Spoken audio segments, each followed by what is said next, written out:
Welcome to study with me. तो कैसे हो दोस्तों, आशा करता हूँ कि आप अपनी हेल्थ और पढ़ाई का काफ़ी अच्छे से ध्यान रख रहे होंगे। और जैसा कि आप लोग जान रहे हैं कि हमारा पॉलिटी का सीरीज चल रहा है, जहां हमने ऑलरेडी दो लेक्चर कंप्लीट कर लिए हैं। और जिन्होंने वो दो लेक्चर नहीं देखा है वो जाकर वो दो लेक्चर को देख सकते हैं, ताकि उन्हें शुरू से समझ में आएगा कि आखिर पॉलिटी कहाँ से शुरू है। ठीक है, तो लास्ट क्लास में हमने कंपनी रूल को पूरी तरीके से ख़त्म कर दिया था, पूरे उसको डिटेल में कवर किया था, जहां हमने regulating act, Pitt's India act और चार्टर्ड एक्ट वगैरह पूरी तरीके से कवर कर लिया था। आज से हमारा आज का जो क्लास है, लेक्चर नंबर ये 3 है, जहां पर हम लोग शुरू करेंगे आज से क्राउन रूल जो कि 1858 से लेकर 1947 तक, जहां तक हमारा देश आज़ाद हुआ तब तक हमारा ये क्राउन रूल चला। यानी ब्रिटिश जो क्राउन है उनके अधीन सारा पावर था, सारा देख रेख वो कर रहे थे, इसीलिए इसको क्राउन रूल कहा गया। तो यहाँ पे एक क्वेश्चन बहुत इंपॉर्टेंट बनता है कि जो आपका पूछना भी बनता है कि आखिर कंपनी रूल जो हमने पहले पढ़ा, ठीक है, कंपनी रूल और क्राउन रूल में अंतर क्या है। ठीक है, कंपनी रूल और क्राउन रूल को हम CR लिख लेते हैं। ठीक है, कंपनी रूल और क्राउन रूल में हमारा अंतर क्या है। तो इसका सबसे बड़ा रीजन आप लोग देख लेंगे कि 1857 की क्रांति आप लोगों को पता है, जिसको कि सेपोय म्यूटेनी भी कहा जाता है। तो 1857 की क्रांति से पहले जो ब्रिटिश इंडिया जो है वो, या इंडिया जो है वो ईस्ट इंडिया कंपनी के अधीन थी। यानी जो भी एक्टिविटी हो रही है, चाहे वो टेरिटरी को लेकर या रिवेन्यू को लेकर या गवर्नमेंट के अंदर में जो भी पावर्स हैं, हम कह सकते हैं वो ईस्ट इंडिया कंपनी के हाथ में थी, वो चलाती थी। लेकिन 1857 की क्रांति, जिसको सिपोय म्यूटिनी भी कहा जाता है, द रिवोल्ट ऑफ 1857, 1857 की क्रांति के बाद ब्रिटिश पार्लियामेंट ने जो भी एक्टिविटी थी ईस्ट इंडिया कंपनी के अधीन, उसे एंड कर दिया, उसे खत्म कर दिया। और सारा जो भी पावर था इंडियन गवर्नमेंट के ऊपर या टेरिटरी के ऊपर या रिवेन्यू को लेकर जो भी कलेक्शन वगैरह होता था, उस सारा पावर जो है वो ट्रांसफर कर दिया गया किसके अधीन, ब्रिटिश क्राउन के अधीन। ठीक है, ब्रिटिश शाही जो है उसके क्राउन के अधीन ये सारा कुछ ट्रांसफर कर दिया गया। और 1857 के बाद सारा कुछ जो भी ब्रिटिश इंडिया में जो भी फैसले होंगे उनका अब लेने का अधिकार ब्रिटिश क्राउन के पास होगा। इसलिए 1857 के पास जो भी एक्ट पास हुए हैं, ठीक है, वो सारे एक्ट, ठीक है, वो क्राउन के नाम से आपको देखने को मिलेंगे, वो क्राउन रूल कहलाता है। ठीक है, वो क्राउन रूल के अंडर में ये सारे एक्ट पास हुए हैं, इसीलिए इसे क्राउन रूल कहा जाता है। ठीक है, ये बात क्लियर हुई आपको। तो सबसे पहला जो एक्ट है वो एक्ट है गवर्नमेंट ऑफ इंडिया एक्ट 1858। काफी ज्यादा इंपॉर्टेंट हो जाता है, क्योंकि काफी सारे चेंजेस देखने को मिलते हैं। और जो पहले जो एक्ट में बहुत सारे चीजें जो लागू की गई थी उसे भी यहाँ पे एबॉलिश कर दिया गया। तो क्या क्या चीजें, सारे चीज हम लोग डिटेल में कवर करेंगे।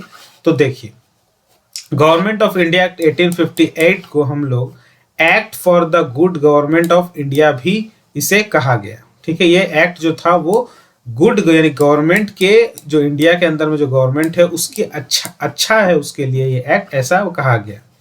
और पिट्स इंडिया एक्ट के द्वारा आपको याद होगा डुअल गवर्नमेंट का सिस्टम लगाया गया था, यानी पॉलिटिकल मैटर एक अलग से देखा जाएगा और जो अदर एक्टिविटीज है कमर्शियल से रिलेटेड वो अलग से देखी जाएगी। डुअल गवर्नमेंट का सिस्टम जो था उसे यहाँ पे खत्म कर दिया गया गवर्नमेंट ऑफ इंडिया एक्ट 1858 के द्वारा। साथ ही साथ जो पावर थी कंपनीज के जो कोर्ट ऑफ डायरेक्टर्स थे उसे भी ट्रांसफर कर दिया गया और किसके अधीन लाया गया, secretary of state for India, इसके अधीन लाया गया। और ये जो बॉडी थी, कोर्ट ऑफ डायरेक्टर की बॉडी थी, और ये ब्रिटिश पार्लियामेंट के अंडर आ गई, उसकी मेंबर बन गया।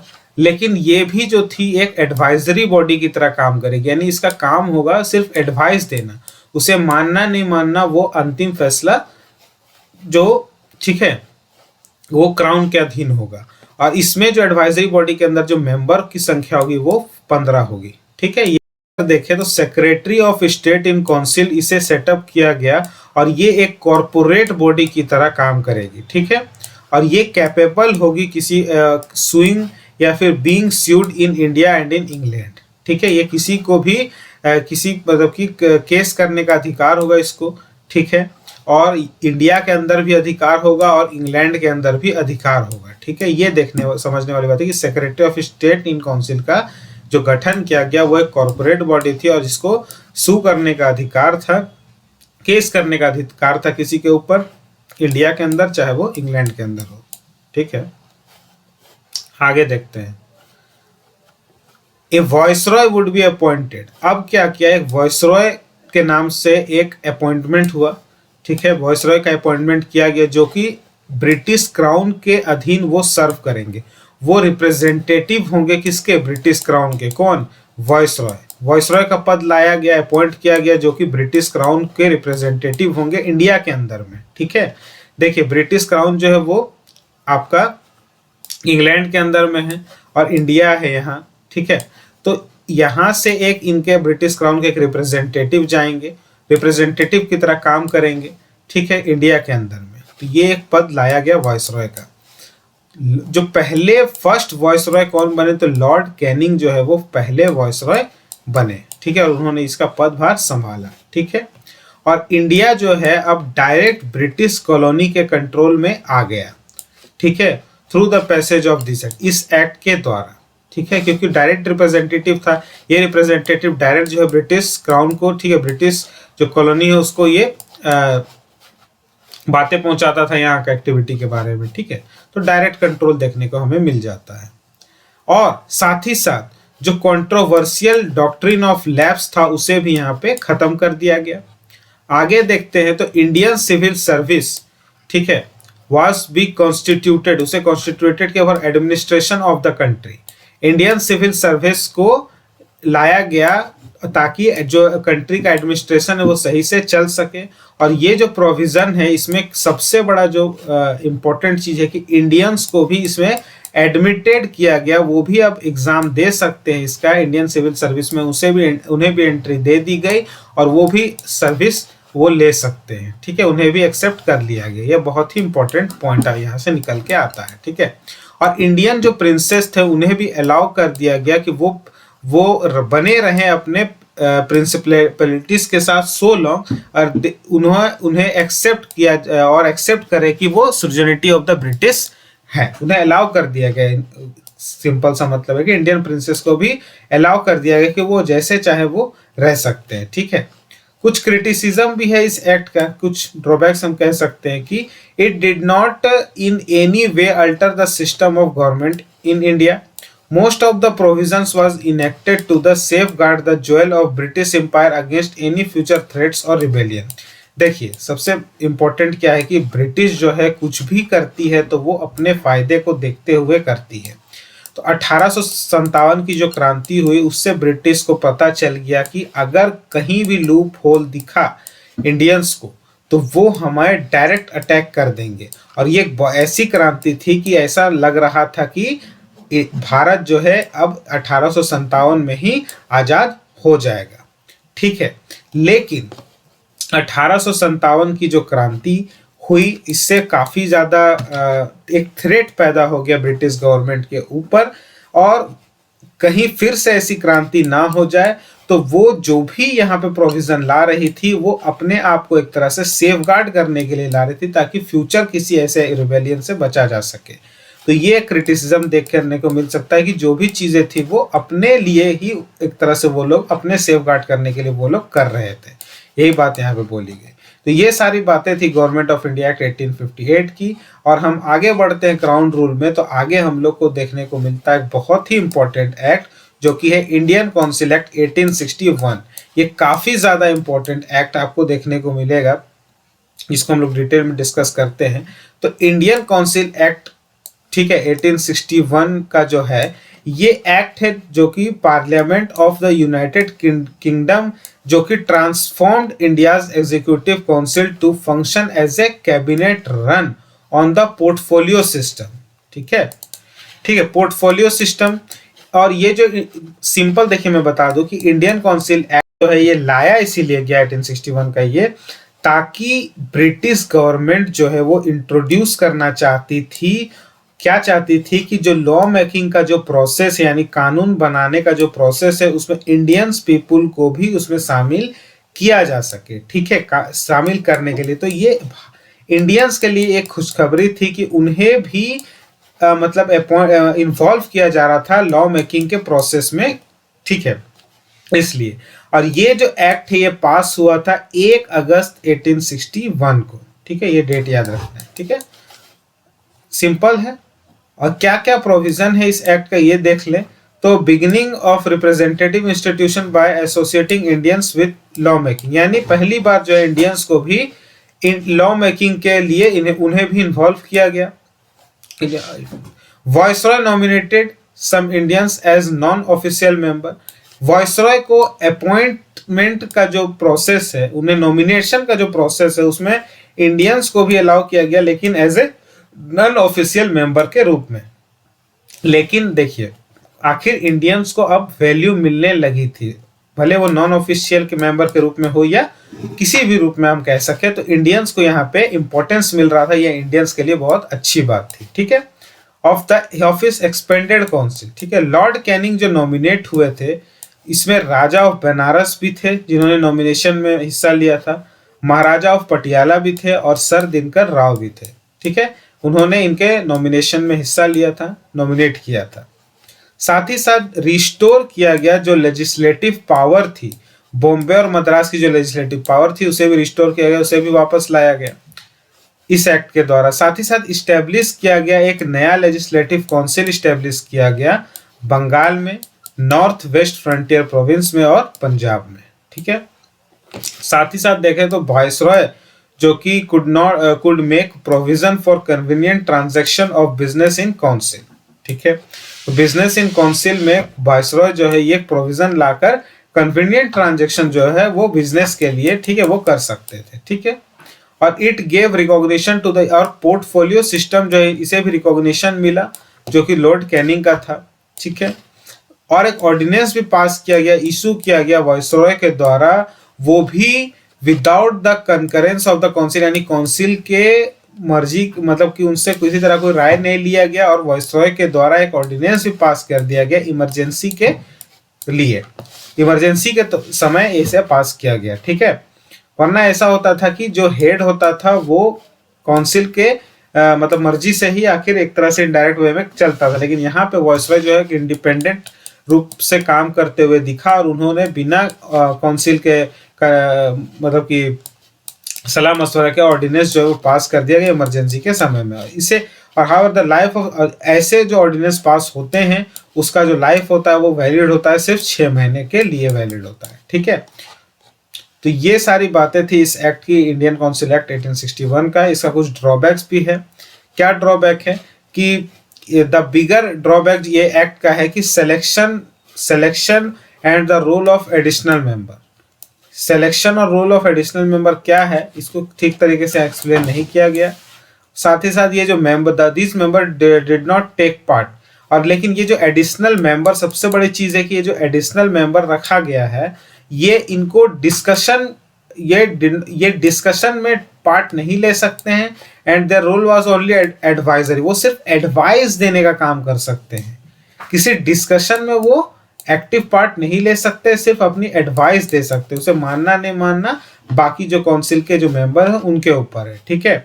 और जो नॉन ऑफिशियल मेंबर है एग्जीक्यूटिव काउंसिल के अंदर में, वे आर नॉट इंटरेस्टेड, उसे कोई इंटरेस्टेड नहीं था in attending the meeting of the council, council के मीटिंग में अटेंड करने के लिए non official member executive council के उन्हें कोई इंटरेस्ट था नहीं। मोर ओवर ये जो एक्ट है ये बाउंड नहीं था कि अटेंड करने के लिए, ठीक है, ये एक्ट के द्वारा ये प्रोविजन नहीं रखा गया कि बाउंड है कि आपको अटेंड करना ही है, करने नहीं करना है, इससे कुछ फर्क नहीं पड़ता है, ठीक है। तो ये एक लूप होल देखने को मिला, ठीक है, इससे मतलब कि कोई रेस्पॉन्सिबिलिटी जो है वो देखने को नहीं मिल रही है यहाँ पे, सिंपल सा है, तो ये एक ड्रॉबैक था, ठीक है। और इंडियन मेंबर एलिजिबल नहीं थे कि वो अपोज कर सके किसी बिल को, ठीक है, वो एक एडवाइजरी बॉडी की तरह थे, वो सिर्फ एडवाइस दे सकते थे, लेकिन किसी बिल को अपोज कर ले ऐसा राइट उनके पास नहीं था। साथ ही साथ मोस्ट ऑफ्टन ये जो बिल था वो पास होता था वन सिटिंग विदाउट डिस्कस होता था। ठीक है, तो ये सारे कुछ ड्रॉबैक्स थे इस एक्ट के जो कि आपको क्लियर हो गए होंगे। ठीक है, कुछ भी डाउट होता है आप कमेंट बॉक्स में इजिली पूछे, मैं सबका जवाब दूंगा। ठीक है ना। अब जो है बहुत ही इंपॉर्टेंट एक्ट देखने को मिलता है, ये इंडियन काउंसिल एक्ट 1891 का है। ठीक है, ये था 1861 का। ठीक है, इसके बाद 1892 में एक और एक्ट आता है। इसका कुछ मेन प्रोविजन आप लोगों को देखा, बहुत इंपॉर्टेंट एक्ट है, ये सब डायरेक्ट क्वेश्चन पूछते हैं यहाँ से। तो मेन जो प्रोविजन है इस एक्ट का ये है कि यहाँ पे नॉन ऑफिशियल मेंबर जो काउंसिल के अंदर में उनका नंबर जो है वो बढ़ा दिया गया। मुंबई में अब 8 नॉन ऑफिशियल मेंबर मुंबई से आ सकते हैं, मद्रास से 20, बंगाल से भी 20, नॉन वेस्ट फ्रंटियर प्रोविंस से, नॉर्थ वेस्टर्न प्रोविंस से 15, अवध से 15, सेंट्रल लेजिस्लेटिव काउंसिल से मिनिमम 10 और मैक्सिमम 16 मेंबर ये आ सकते हैं। ठीक है, as a non official member इसका इंक्रीज कर दिया गया। ठीक है ना। साथ ही साथ जो मेंबर कुड नाउ, अब वो डिबेट जो कि बजट के ऊपर है without having the ability to vote. ठीक है, members could now debate the budget, वो अब बजट में डिबेट कर सकते थे। ठीक है, अब इंडियंस को या ये जो मेंबर्स है इन्हें डिबेट करने का राइट दे दिया गया, यानी वो भी अब अपनी राय रख सकते हैं without having the ability to vote, लेकिन उन्हें वोट करने का अधिकार अभी भी नहीं दिया गया। वो डिबेट कर सकते हैं लेकिन वोट करने का अधिकार अभी भी उनके पास नहीं है। On it all Baird from asking follow up questions. ठीक है, वो कुछ क्वेश्चंस वगैरह पूछ सकते हैं, उनके क्वेश्चन को सुना जाएगा, लेकिन वोटिंग अधिकार अभी भी उन्हें नहीं दिया गया। डिबेट में हिस्सा लें लेकिन वोटिंग अधिकार उनके पास अभी भी नहीं है, ये याद रखना है। ठीक है ना। और जो गवर्नर जनरल इन काउंसिल है वाज गिवन द ऑथोरिटी, उन्हें ऑथोरिटी दे दी गई कि वो सेटअप करे फॉर मेंबर नॉमिनेशन। ठीक है, subject to the approval of the secretary of the state for India, यानी गवर्नर जनरल इन काउंसिल जो है उन्हें ऑथोरिटी थी कि वो एक सेटअप कर सके एक रूल जो कि नॉमिनेशन जिनका हो रहा है मेंबर का उनके लिए, जो कि secretary of state for India के द्वारा अप्रूव करने के बाद ही वो ऐसा हो सकता है। ठीक है, साथ ही made a limited and indirect provision for the use of election in filling up non official seats both in central and provincial council, यानी लिमिटेड कर दिया गया और लिमिटेड कर दिया गया, इनडायरेक्ट प्रोविजन कर दिया गया कि इलेक्शन को यूज कर सकते हैं as in filling up non official seats को फिल करने के लिए, चाहे वो सेंट्रल के लेवल पे हो या प्रोविंशियल काउंसिल के अंदर में हो। ठीक है, नॉमिनेशन जो होगा for non official member to central legislative council जो कि बंगाल चैम्बर ऑफ कॉमर्स से होगा, governors for provincial legislative council जो कि रिकमेंडेशन करेगा डिस्ट्रिक्ट बोर्ड पर, म्यूनिसिपैलिटी को, यूनिवर्सिटीज को, ट्रेड एसोसिएशन जमींदार्स को, इसको। ठीक है, एंड चैम्बर्स को। ठीक है, ये सारी चीजें ध्यान रखने वाली बात है। क्वेश्चंस वगैरह बने तो आप लोग को घबराना नहीं है, ये यहीं से बन रहे हैं और आप लोग को इसका जवाब अब क्लियरली पता होगा। ठीक है, कुछ सिग्निफिकेंट से इस एक्ट के कुछ इंपॉर्टेंट देख ले तो इंडियन काउंसिल एक्ट 1892 का सिग्निफिकेंट या माइलस्टोन कह सकते हैं India constitutional and political history के ऊपर। ठीक है, ये जो एक्ट है ये इंक्रीज कर देता है, जो लेजिस्लेटिव काउंसिल है इंडिया के अंदर उसे इंक्रीज कर दिया। ठीक, सबके मेंबर को बढ़ा दिया, फिर इंक्रीज कर दिया एंगेजमेंट, इंडियंस का एंगेजमेंट भी, इंडियंस अब डिबेट वगैरह कर सकते हैं। यहाँ पे बोला जा रहा है कि एक तो नंबर ऑफ इंडियंस जो है as a non official member उनकी संख्या बढ़ा दी गई, साथ ही साथ अब उन्हें डिबेट करने का, बजट के ऊपर डिबेट करने का अधिकार दे दिया गया, भले ही वोटिंग राइट ना हो। साथ ही साथ गवर्नर जनरल इन काउंसिल जो है उन्हें अथॉरिटी थी कि वो एक मेंबर जो है वो नॉमिनेशन के लिए उसको अथॉरिटी है वो अप्रूव कर सके as secretary for state for India के अंतर्गत। ठीक है, ये सारी चीजें थी, तो काफी ज्यादा चेंजेस देखने को मिले और इंडियंस का भी जो पोजीशन है वो सुधरा यहाँ पे। और Indian council act with respect to the administration in British India. ठीक है, इंडियन काउंसिल एक्ट 1892 जो है वाज द फर्स्ट स्टेप, ये पहला स्टेप था representative government in modern India के तरफ। और ये एक्ट जो क्रिएट किया गया था फॉर डेवलपमेंट ऑफ रिवॉल्यूशनरी जो फोर्सेस इंडिया के अंदर उन्हें डेवलप करने के लिए। ठीक है, तो ये सारी बातें थी इंडियन काउंसिल एक्ट 1892 के ऊपर। ठीक है, अब आने वाले क्लासेस में हम आगे क्राउन रूल को आगे बढ़ाते हुए, ठीक है, 1892 के बाद जो सारे एक्ट पास हुए वो हम डिस्कस करेंगे। तो आई होप आज का क्लास आपको समझ में आया होगा, सारी चीज़ें क्लियर हुई होंगी। तीनों एक्ट एकदम मैंने डिटेल में कवर किया। कंपनी रूल और क्राउन रूल में क्या डिफरेंस है, वो रूल क्यों बोला जाता था, क्योंकि ईस्ट इंडिया कंपनी के अधीन था सारा पावर वगैरह। और 1857 की क्रांति एक माइलस्टोन कहा जा सकता है, एक ऐसा पॉइंट जहाँ के बाद सारा कुछ चेंज हो गया ब्रिटिश इंडिया के अंदर में। वो ज़्यादा और सतर्क हो गए, वो अपने आप को मजबूत करने के लिए ये सारे एक्ट एक तरह से पास कर रहे थे। और इसके बाद के जो कंपनी रूल की जगह ये क्राउन रूल कहा जाने लगा, पूरी आज़ादी जब तक हुई तब तक। और ऐसा कुछ और क्रांति वगैरह ना हो, इसके लिए भी वो सारे ऐसे स्टेप ले रहे थे। तो ये सारी एक्ट से आपको पता चलेगा कि गवर्नमेंट खुद को ही खुद को ही एक सेफ गार्ड अपने आप को दे रही थी। कुछ लुभावने ऑफर भी मिल रहे थे, इंडियंस को भी एक्सेप्ट किया जा रहा था हर जगह। ऐसे ऑफर इसलिए भी दिए जा रहे थे ताकि वो और रिवोल्ट ना करे, ये भी कई सारे कारण हो सकते हैं। ठीक है, तो आने वाले क्लासेस में हम लोग और सारे एक्ट्स को हम लोग एक एक करके देखेंगे। तो आई होप आपको आज का क्लास क्लियर हुआ होगा। ज़्यादा से ज़्यादा इसको शेयर करिए ताकि और भी लोगों को फ़ायदा हो सके। और चैनल को सब्सक्राइब कर लीजिए, और सब्सक्राइब करने के साथ साथ बेल आइकन को दबा लीजिए ताकि हर वीडियो की नोटिफिकेशन आप तक सबसे पहले मिल सके। और टेलीग्राम के ऊपर भी आकर जुड़ सकते हैं आप लोग, वहाँ पे मैं अगर पीडीएफ वगैरह आपको चाहिए तो मैं वहाँ पे इसको प्रोवाइड कर दूंगा। ठीक है, ताकि आप लोग ईजिली हर चीज़ को एक्सेस कर पाएँ। ठीक है, और ठीक है, मिलता हूँ आपसे नेक्स्ट लेक्चर में। तब तक के लिए जय हिंद।